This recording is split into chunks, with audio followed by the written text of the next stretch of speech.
Florida Attorney General Pam Bondi with us right now. Pam, my take is that no one knows how nonsensical Washington is until they see it up close. Democrats not opting to sit in on committee hearings, tit for tat because Republicans treated them this way, Republicans responding, this is how you treated us before it was this way, and back and forth, and nothing gets done. What do you think? Neil, I agree. And, you know, the other side, they have been so critical during this election and going after President Trump and saying that if Hillary Clinton had won, we would all come together, we would all support her. And look what they're doing now. Look what President Trump is doing now. He is protecting our country. Safety first. That's what we heard Secretary Kelly say this morning.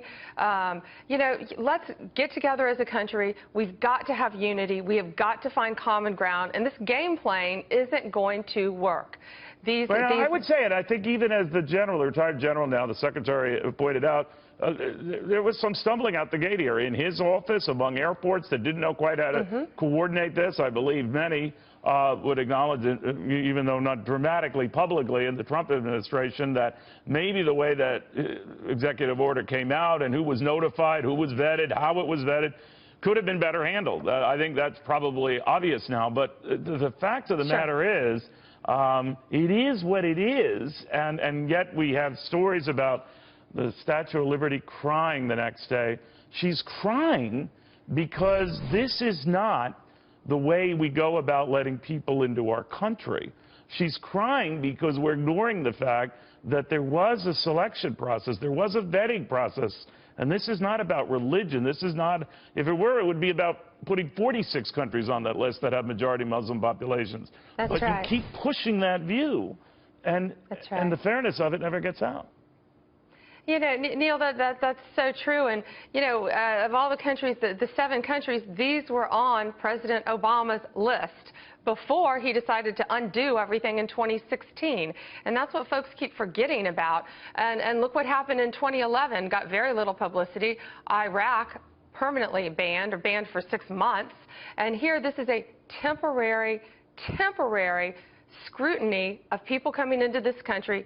Secretary Kelly just told you we got the visa straightened out, we got the green card straightened out. Nowhere is the word freeze mentioned. Nowhere. You know, we latch onto this stuff. We latch on that it's a Muslim ban, and it's a convenient, easy thing to do. These are Muslim countries, after all. But if you wanted to make a Muslim ban, you'd apply it to the 46 that have Muslim majority populations. Critics of Donald Trump have said, hey, why didn't you put the United Arab Emirates or Saudi Arabia on? There's a legitimate argument there. But to then start targeting this and saying, well, if you're saying in criticizing the fact that it was only these 7 countries, that you weren't Muslim banish enough. And Neil, what they keep forgetting is look at Yemen on this list. This isn't about Muslims. This is about 14 al-Qaeda members that were just taken out by President Trump in Yemen right at the time this ban went, this temporary ban went into effect. Then what do you make, Pam, of the fact we're waiting? Sean Spicer is moments away from a press or an update on some stuff, but so many high-tech companies. We've had Tim Cook, Lloyd Blankfein at Goldman Sachs, a host of others. Jeff Bezos at Amazon. We got to fight this tooth and nail. Do you think, regardless of this measure the president took, that he has given his critics a chance to rock his agenda and to disrupt it? Because certainly that's what the market, for one day, maybe 2 days, is saying. Not at all. And look what the market's done since President Trump's been in office. They should all be thrilled for President Trump and what he's doing for their businesses. And if they want to hire true refugees, we would love for them to hire true refugees, help true refugees. But this is about keeping their businesses safe.